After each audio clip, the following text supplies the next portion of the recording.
Welcome back. When Chronixx visited our stage last year, he had an earth-shattering buzz and already racked up a catalog of recordings. Large enough to make an album, yet barely known. Today, just 5 months later, he's one of the most accomplished new artists in reggae's history. Babylon trade when the Gideons start, we are worry about. Richmond Estate, we are worry about. With an exploding fan base that appears to have no demographic or cultural boundary. Step in on the bar, make a entry. Winnings, me innings, Chronixx, make a century. Chronixx is on every leading reggae dancehall DJ's playlist, every promoter's shortlist, generating huge forwards in parties, clubs, and dances in the global dancehall reggae space. One drop beat and a mind. Let me talk from my heart and not pretend, I love. Fresh from a European tour, the phenomenal Chronixx returns to our stage right now. Chronixx, sir. Welcome again, sir. Yes, sir. Good to see you. All right, this tour, was it your own tour? Yeah, it was Chronixx and Zinc Fence. Okay. You know, we did it, and you know, it was our tour. Like from everything, it was all on us. Yes, so it's Chronixx headlining this tour. We want to clarify that for our viewers because sometimes people say they're on a tour. It's really somebody else's tour. I mean, all the shows that we did was just Chronixx in concert, like 2 to 3 hour performances. All right. So how long was it? Where did it go? Well, we went to like 9 countries. We did 9 shows. All European countries? All European countries we did. We started in Belgium, and then we went on to Paris where we had some rest days and all the vibes because the show there was postponed until June. And then the shows came back to back after that, you know. So we went to Rome, we did Austria, we did Denmark, we did Switzerland. Over what time period? 2 days short of 3 weeks. Oh, what size crowds are we talking about? Well, we're talking about intimate spaces between 500 and 2,000 people, you know, at each venue. Because, as I said, it was Chronixx in concert, and we chose small venues because, you know, we want the maximum utility out of the show and the performances, you know. All the shows were good, you know, full venue. And, you know, we and promoter left the show a smile, you know. Okay. And the massive left a smile. Promoter a smile. And the massive. So, okay, so what are your takeaways from this? This tour, what are some of the important lessons for a young artist like yourself going to Europe? This is your first tour on your own. What are some of the important lessons you take away from it? I mean, it gives you a broader look on music, first and foremost. Because even the producers out here, we are very narrow-minded. We are not very sensitive to how powerful the music really is, you know? Because most people don't really get to test the power and the, you know, the gift, how good of a gift this music is to the world, you know? So, when you go out there now and you see them things there, it just shows that there's really no limits, you know what I mean? Like, when 5, 6 people come to your cry backstage, I say, Chronixx, the show was very good, it was a blessing, I've never seen anything like this. Yes. You know, and when you have your band perform for 2 hours, you know, you have all 3 minutes out of just dubbing and jamming on stage, and people are going a trance out there, you know? Okay. So, like, them thing there, and you know, it's just, you have to just treat the music with utmost respect. That's one thing it teach me, because them people there, them look up to it, them not look down upon Jamaicans, you know? Okay. And them expect we to bring it, you know, better than anybody else can, you know? So you're saying that the response that you've seen in Europe is phenomenal in your view. Yeah. Is it more than you expected, or what? Yeah, man. Yeah. Cause, all right, everybody tell me, first thing people tell me that the first time you go to Europe, Chronixx, you will not be able to bring a band.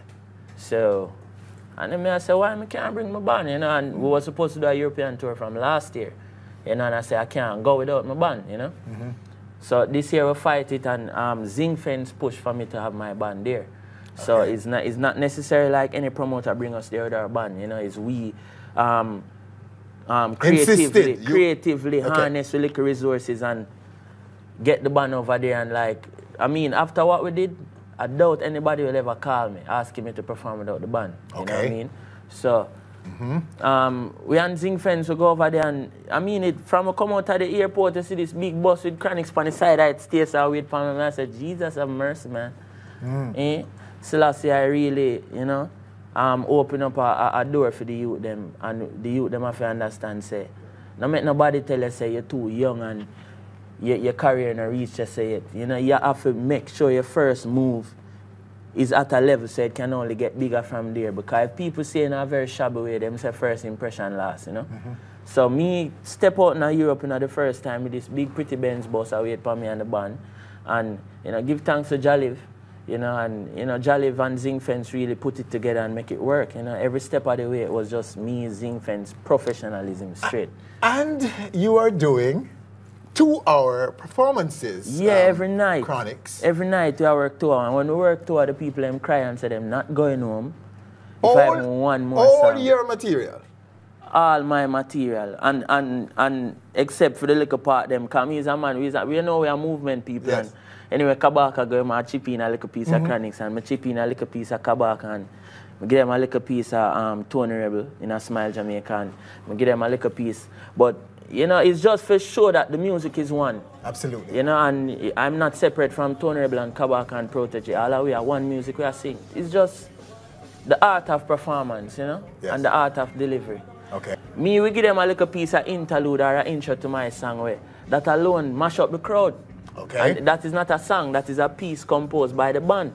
You know what I mean? Me and the band sit down in rehearsal and we do composition and, you know, say, all right, when we're going to do They Don't Know, we're going to come in like this and then we're going to dub them after the second verse. And, you know what I mean?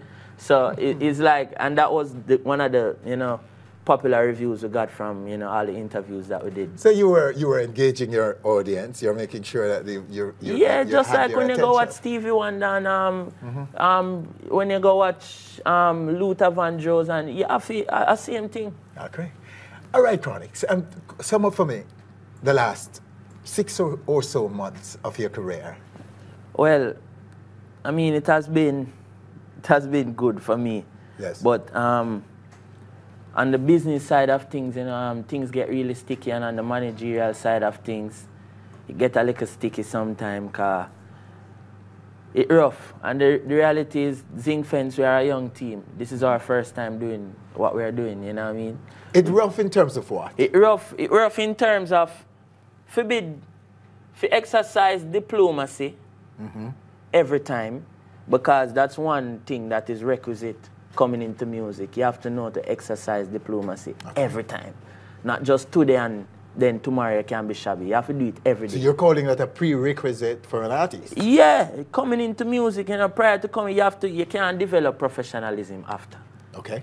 Because, as I said, first impression lasts. So the way a man see you the first time, or when you dress up pretty and come back the second time, man say, oh, him just a try. Yes. You know, but when him see you for the first time and say, well, that youth I really mean when I do, you know.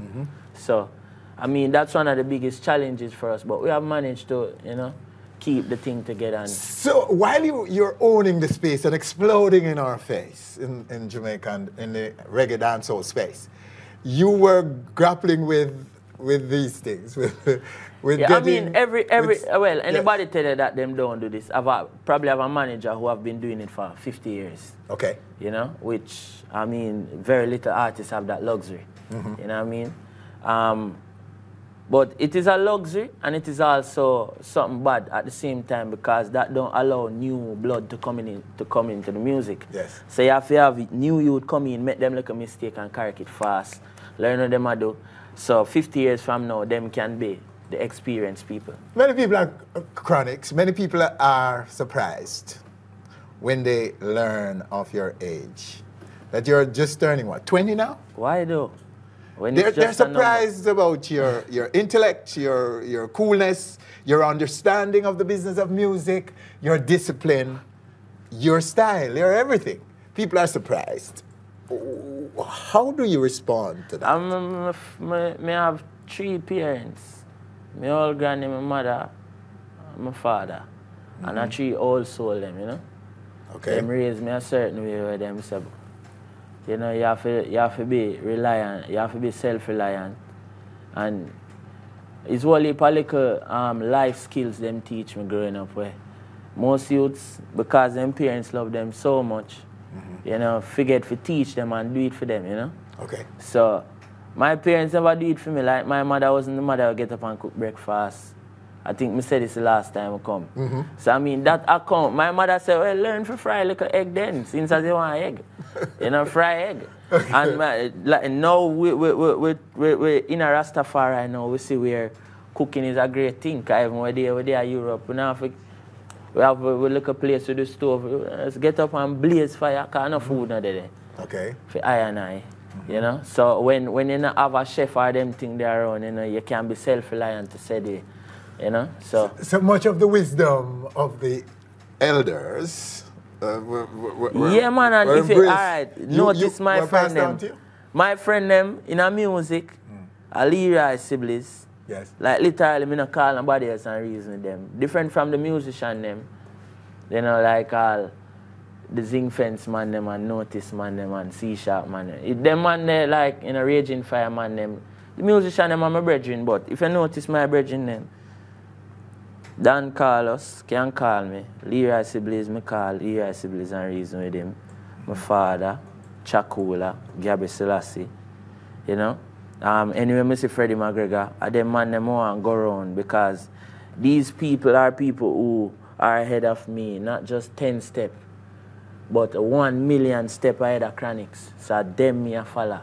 Okay. You know, it's for them teachings more and drop on my shoulder, you know. Same. Yeah. To what extent do you attribute that to the broad fan base that you have? Your fan base is cutting across, as we say earlier, demographics. Old people, young people, people from all walks of life around to you, Chronixx. Do you attribute your embrace of the elders and of the icons in the music to that? Yeah, because the people them find the elders now within the demography, they find a sense of where they say now like, yeah, Chronixx, we are on Chronixx's side and Chronixx is on our side, and the youth them must say the same thing. Okay. Because we have to know that age is one of the things where them use for separate you over time, just like race, just like gender. You know, all of these characteristics that we have are things that are used to separate us from evolving as one and as people, you know, living in this universe. So when you can bridge the gap between old and young, black and white, Christian and Rasta, you know, are them things that's how the people really look forward to. Some feel fame and fortune will get to Chronixx's head. His response after the break, plus a live premiere of a new song, all coming up.